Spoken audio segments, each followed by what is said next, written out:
Well, welcome to another episode of the Grazing Sheep Podcast. I'm your host, Big Tom Perkins, along with Dr. Cameron Miley. And again, today we're joined by Dr. Dan Poole of North Carolina State University. Did I get this right? You Yes, did, sir. man. You are All killing right. it. I catch so much flack when I say the other one. So I don't even want to mention it. But so we're continuing on our discussion here about the reproduction in sheep. And I think today we're going to talk a little more about how we can manipulate that. And I'm assuming Yeah. CIDRS and PG 600 and Ludolice and mood lighting. And I think we got to put Marvin on for Yeah. Nico. I'm not sure how all that Little works. Barry Manilow Barry music. Manilow, whatever it takes. Yep. Yeah. That's a research project, just pretty much writes the grant itself. Yeah. But yeah, the last time we talked with Dr. Poole, really good discussion on kind of the 5,000 foot level view of the repro system. We got into surprisingly some tangents of very specific things which were fascinating. But when we look at that reproductive cycle in the ewe, we know it's 17 days, and within that 17 days, we have the opportunity, the human interaction, to manipulate some of those for a number of management reasons, whether it's marketing, whether it's the ability to reduce labor. I know I've talked about utilizing some of those reproductive aids previously for even in-season breeding. And so talk to us a little bit on some of the different avenues. I know when we talk about manipulating the reproductive system, we tend to focus on the fall lambing. So those spring breeding seasons. Explain to us again why that matters during that time of year, and maybe what our approach is to getting sheep bred in the spring that traditionally don't want to breed in the spring. Okay. So again, this goes back to that seasonality issue that we have. And it goes back to daylight. And so when we start to think about how we can control the cycle of these ewes, we need to think about when we want to do it and how we want to do it. And the controlling factor is how our ewes potentially respond. Again, there is some breed aspects to that, whether we're breeding Katahdins, Dorsets, or Suffolks. Those are all going to vary on what type of response we're going to get, as well as what type of protocol we're going to do. And one of the things that we dabbled in and talked about artificial insemination on the last episode, but I will have to say that we need to think about our risk versus our reward when we're doing any type of these reproductive technologies. And what I mean by that is the associated cost with trying to intervene and manipulate that cycle really worth the reward? In the fall lambing system, in the value of those lambs, it is one of those things that does pencil out pretty well. Everybody needs to put their own paper to pencil though to figure out if it will work for them. So we have a couple different options. One is if we're breeding in the season, in the reproductive season, or out of season. So I guess where I'll start is in season, and then we'll transition to that spring breeding season and going more towards the non-traditional out of season breeding.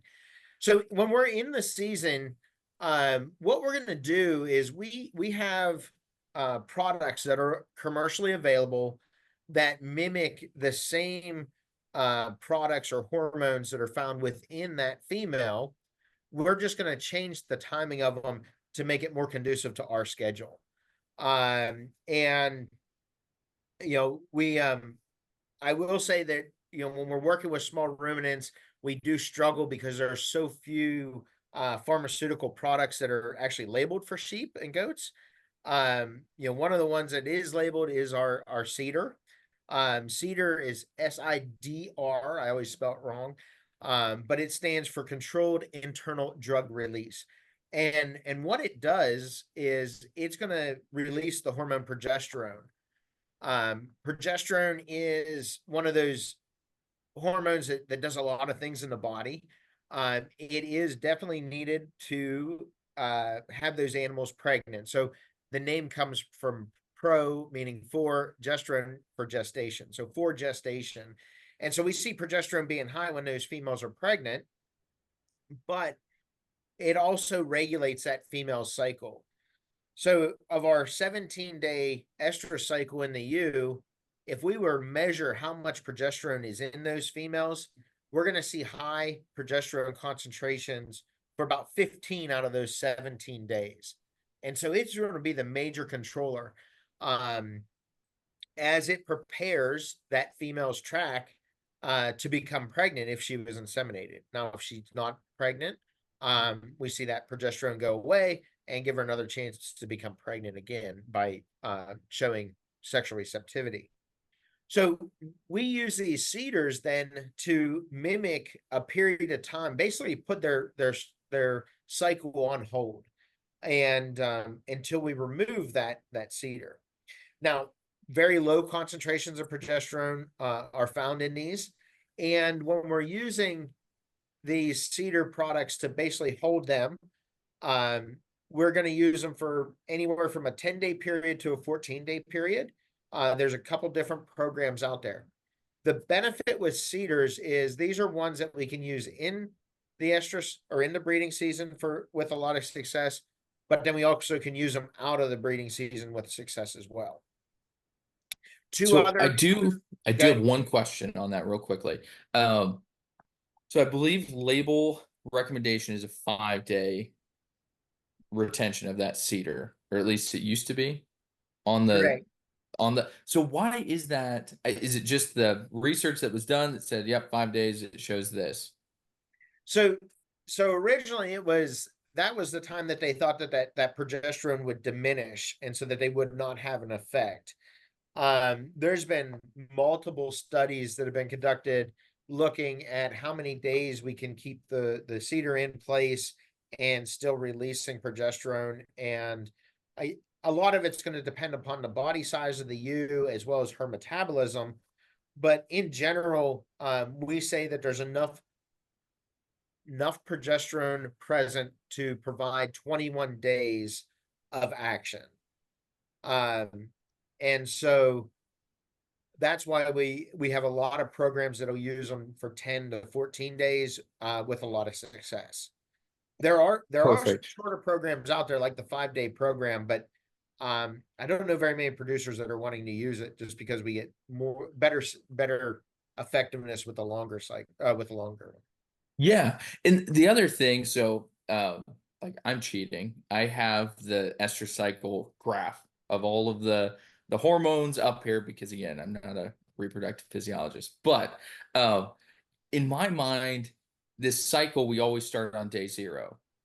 And fact of the matter is that tends to not be the case. The chances of us, we have a 1 in 17 day or 1 in 17 chance of inserting that CIDR on day 0. That's right. And so what's interesting when I think about a 5-day protocol, if I'm at day 0, my brain like gets in this mindset of I don't think I get enough of a progesterone level duration so that when I pull that, I get the reaction that I need. So with that length of progesterone, we're putting that CIDR in. It's providing a level of progesterone at a higher rate. And then the values, when we pull that, it drops. So is there the reason for more than the 5-day is, as you mentioned, elevated levels of progesterone around 15 days of the 17-day cycle. Do we see better success if we hit around that 15-day mark of those elevated progesterone levels? So leaving it in for 10 to 14 days in that window allows a tighter grouping of our females compared to that 5-day window. Okay. And this is one of the things that I will say that we need to do our own on-farm experimentation. And the reason I say that is the literature that is out there says 14 days is we see the greatest success. On my small flock, 10 days is that ultimate time. And the CIDR is one of the opportunities where we have, which is relatively simple to insert, and we leave it in for a 10-day window. If we're in the breeding season, we remove it, and then we have the bucket or the ram in there with those females, and they'll come into estrus or sexual receptivity usually 48 to 72 hours after it's removed. Doesn't involve injections, and the CIDR applicator is relatively easy. It is an intervaginal insert for those that aren't familiar with it. We insert it at a 45-degree angle into the vaginal vault, leave it there for 10 to 14 days. And then there's a little string attached to it, and you just go behind them after you got them bunched up and pull it out. And then you let the ram do his job. And so that's really changed our way of synchronizing sheep because of how easy that product is to use. Now, I will say one of the things that I think about is we put it in for 10 days. What do we do with that CIDR after we've removed it? And this is something that, just to be a little bit more cautious of, theoretically, it still has that progesterone in it. If we just throw it in a landfill, it could leach out. So we do need to think about that as a potential challenge. But I don't discourage people from using it. I use it every year because they are very effective. Again, you can put it in for that 10 to 14-day window, and we'll see them respond and come into estrus then again 48 to 72 hours later. If we want to help that response and we want to tighten them up even more, we know the hormone in the animal's body that is responsible for controlling its own progesterone inside of the animal. And that's Lutalize or Estromate. Both of them are commercially available products. They are listed for cattle, but they work in all ruminants and work equally effective. And so this would be an administration, or this would be an injection of this product, and we can do it either the day before we remove the CIDR or at the time of CIDR removal and have equal results. And that's going to just help catch any animals that just might be a little bit out of sync compared to the rest of the group, and tighten them up even more. And again, when we're tightening them up, we also have to remember our ram to ewe ratio. We don't want to kill our rams by giving them too many females to breed at any given point in time. One of the things here that Dr. Weaver has implemented and I find very effective in our research flock here at NC State is we'll go through, if we have a large group of females, say 30 or 40 or so, we'll put the CIDRs in on the first day. And then in order to use just one ram on that group of synchronized females, we'll go through and we'll pull, say, 5 CIDRs on day 10. So we'll just randomly select 5 ewes. We pull those 5 CIDRs, and then we wait another 24 hours. On day 11, we'll pull another group of 5, and then on day 12, another group of 5. And what this does is it still keeps our ewes coming into estrus in a relatively short period of time, but it's not going to exhaust our ram power because on those CIDRs that we pull on day 10, in 48 hours, those 5 say will come into heat, and then another 5 following day, and so forth. So we're able to stagger that in order to help our ram power and still keep that concise breeding and then subsequently lambing period. So is that conceptually good that way then? Yes, sir. Yeah. So we on that first breeding, we're getting 85 to 90% pregnant on that first go around off of that CIDR pull. And I think with his data, I think we're lambing 180, 190% lamb crop. So we're doing this a lot on ewe lambs, and so they're younger. But in our mature ewes, we're easily at 200% or better. So perfect. We've been doing that every other day instead of, and then we stagger as we put the CIDRs in too. Okay. We're a little bit So lazier. Nah, yeah, we so everything in Tom's situation, everything's getting pulled. Every ewe has the cedar in for the same amount of time. Right. I also, what Dr. Poole had just mentioned, it takes a lot of organization on the front end to have those groups where you insert cedars on a specific day and pull on a specific day. I've found that putting cedars in on one day and then pulling, depending on the number of ewes, we'll start pulling at day 8 or 9. Yep. And so that I don't have to leave them in more than 14 days.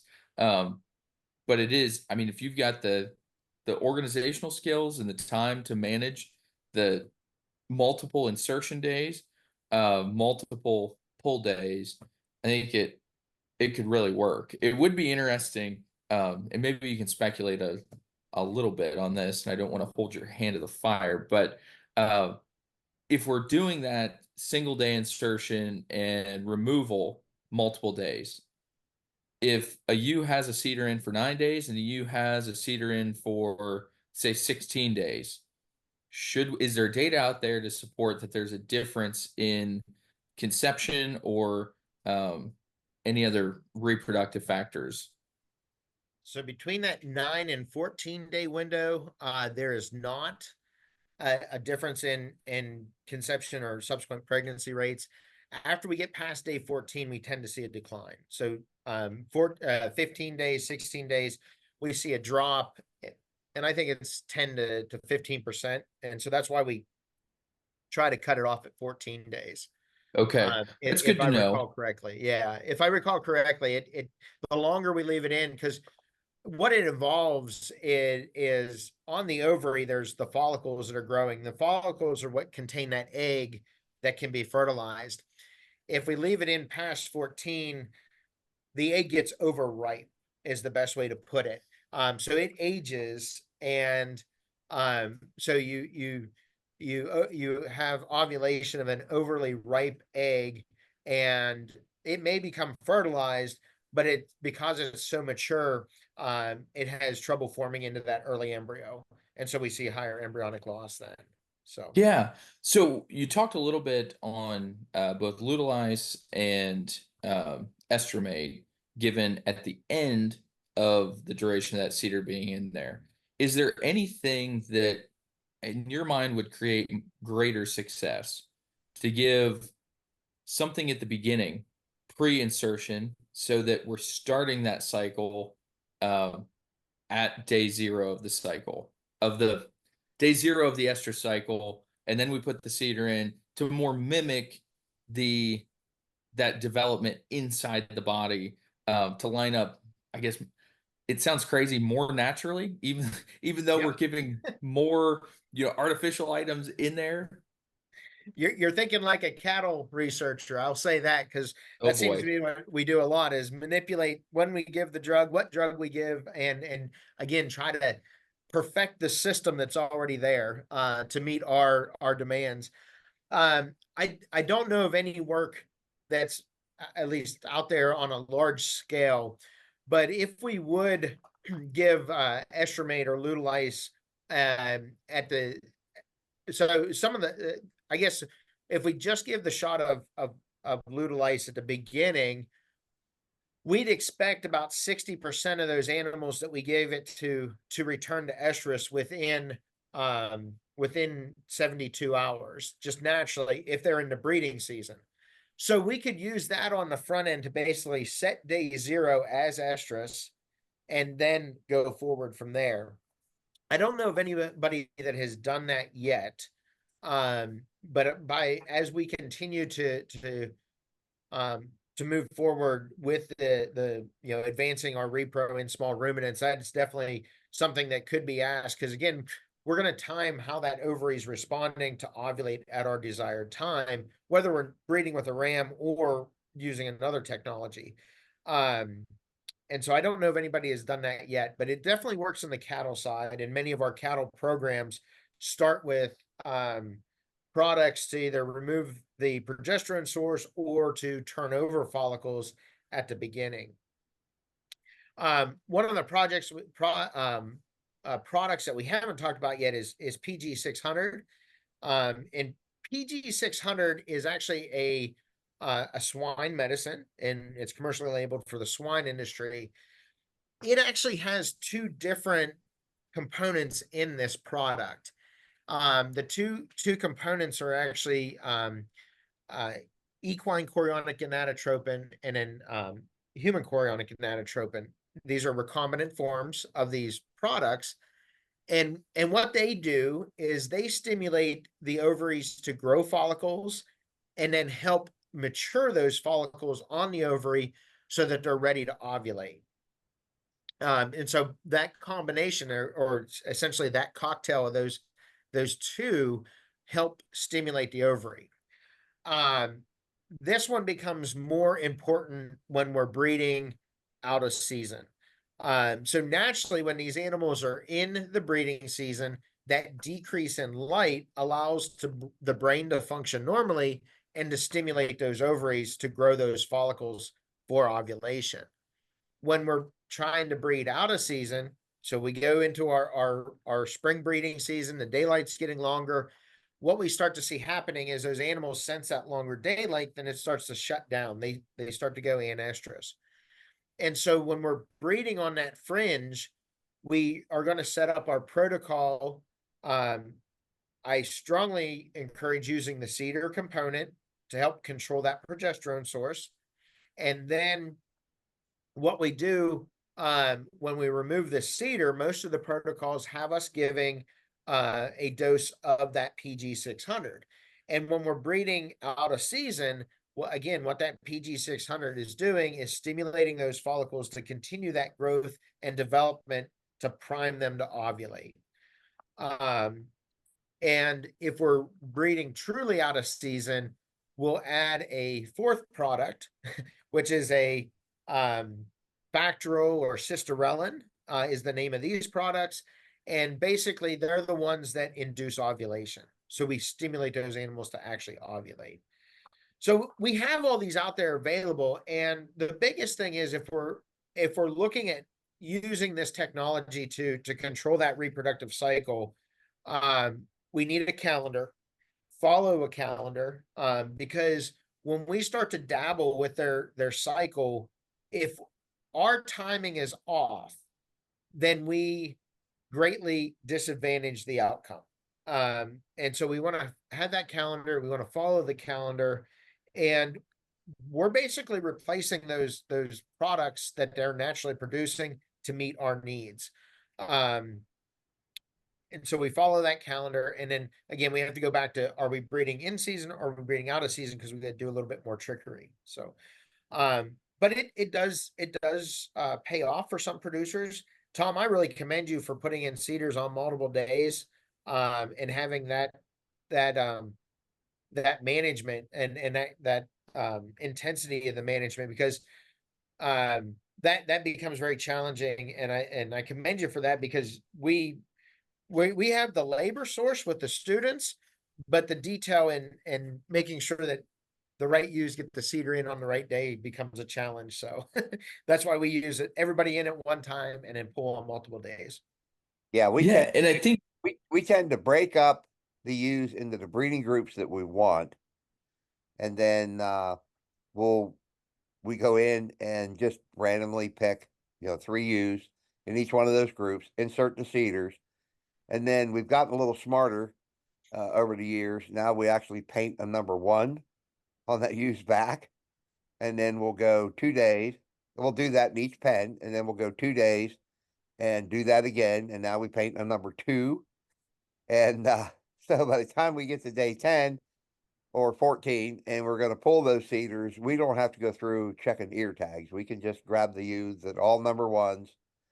But a question for you, I've never used the Ludolice in the protocol that I use. And I've done 14 days, and I really think, and I've done 10 days, and I really think I got a better conception rate on the 14 days. But we pull that CIDR, and while we have a hold of that ewe, we give her that PG 600 and at 2.5 cc's. But we've never used, and typically this is May, We tried it in July with very poor conception rate, but in that May group, and I guess the same thing in that July group. After we give them that PG 600 and we let that ram in with them,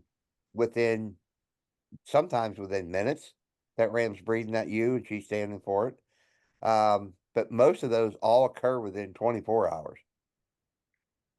I've never seen the 48 to 72 hour them getting marked. So that is one of those interesting things that I'm really scratching my head about. I'll be honest, because I've noticed in my small flock. Now I have a very small flock of Dorsets. They will breed within 12 to 14 hours after pulling the CIDR. Yeah. All the textbooks are the ones that are saying the 48 to 72. Yeah. And so my sheep don't breed apparently. And it's frustrating when you're trying to time things, but to go back to your original question with the Lutalice, if you're breeding in May and in July, the Lutalice is not needed because it would be just an additional cost, because theoretically those animals are not going to be, they're not going to have the product on the ovary, the corpus luteum, that's going to make that progesterone. Okay. And so it would have no effect in your group. Okay. The other thing is leaving it in 14 days helps ensure that if that animal does have its own progesterone source, that it regresses on its own and naturally, so that when you pull that CIDR, she's going to respond. Okay. Okay. And I would suspect those ones that actually respond much quicker in your group are ones that they don't have their own progesterone source, and they actually have follicles already that are maturing or growing. And so as soon as you give them that PG 600, they respond and are ready for that ram. Okay. Very interesting. And I do think it's everything we've talked about so far has been in season. And so the estromate, the Lutalice, it is to get rid of that corpus luteum and trigger that ovulation, everything that comes after that. When we're talking about out of season breeding specifically, the CIDR, the progesterone on the CIDR, inserting that is enough to bring that sheep, to tell her brain that we are tell that ovary that we are in that phase of progesterone release. And then what's happening there? What are some of the differences that are occurring in that spring anestrus ewe compared to our in-season ewe? So in season, it all goes back to the brain. So in season, the long day suppression is off, and so the brain's already active, and it's seeing progesterone on a relatively regular basis. When we go to that spring ewe or that out of season ewe, the brain is essentially shut off, and we put that CIDR in, and it reactivates, it re-signals to the brain, making it think like she's in season. And so that we have that exposure of that progesterone, the brain senses that. And then when that progesterone goes down, just like she's in a normal breeding season, the brain responds. And that's the biggest challenge that we have. Now there's so again, this goes, that regulation of day length actually involves the pineal gland in the brain. It involves melatonin. And I mentioned this briefly on our first conversation. So melatonin is regulating and the absence of melatonin then suppresses it. One of the things that's really interesting is it's not in the United States yet, but the folks down under in New Zealand, Australia, they actually have melatonin implants that they're using for breeding sheep. And I've been reading a little bit of it. A lot of it's coming from their companies, not necessarily the scientific literature. But it looks like those provide another opportunity to break that seasonality. And so what I'm understanding is they're putting in these long, I guess they're slow release melatonin implants. And please don't quote me on this, because again, this is still novel product here in the US, or it's not released for the US yet. But it provides that long release of melatonin that makes these ewes think that they are in the breeding season all year round. Dr. Inskeep at WVU and Marlon Knights and some of others were working with some of the earlier, this was back in the, I want to say early 2000s. They were actually doing some melatonin work with the ewe flock there at WVU and providing short-term melatonin exposure to see if it could help break that seasonality as well. Basically get that brain refiring and processing it to making it think like it's in season. Progesterone seems to be the best option we have here in the US. And so using that CIDR is required for our out of season breeding programs. Awesome. Yeah, I talked a lot about CIDRS. I think it's a huge tool, both out of season and in season. From a labor saving standpoint, I think we're going to go ahead and use them again because we lambed in roughly 5 days, 5 to 7 days there, and it was rough for 5 to 7 days, but then we were done. So until that recycle, but. And I know a lot of people ask, what do they cost on an individual ewe basis? It's $7.50 to $9 a CIDR. What is that? What is that lamb that you're selling in the out of season market bringing you? I mean, $9 is pretty high for just a simple, product. But I think that's one of the ones, if you're going to do anything, that's the simplest thing we can do with the biggest reward for the risk that we're taking. So I'm a fan. Yep, for those extra lambs at that time of year, again, it goes back to marketing, which we talk about all the time, and that can easily pay for itself. So we're coming up on our time here again. We still haven't talked about mood lighting or Marvin Gaye versus Barry Manilow. I can't really see the Copacabana would be the song to use there, but you never know. But so it's been good talking to you guys. Again, there's a YouTube channel, there's a Facebook page. We thank you for listening. You got some questions, some comments, you can reach out to me at bigtomperkins@gmail.com. So we know we're going to have you on again because there's still so many questions to ask. Yeah, we didn't get to the buck effect, the lighting, or any of that good stuff. So no, let alone the music. So been good talking to you guys, and Dr. Dan, we're going to have you on again for sure. Sounds good. All right. Take care. Take care now. Bye.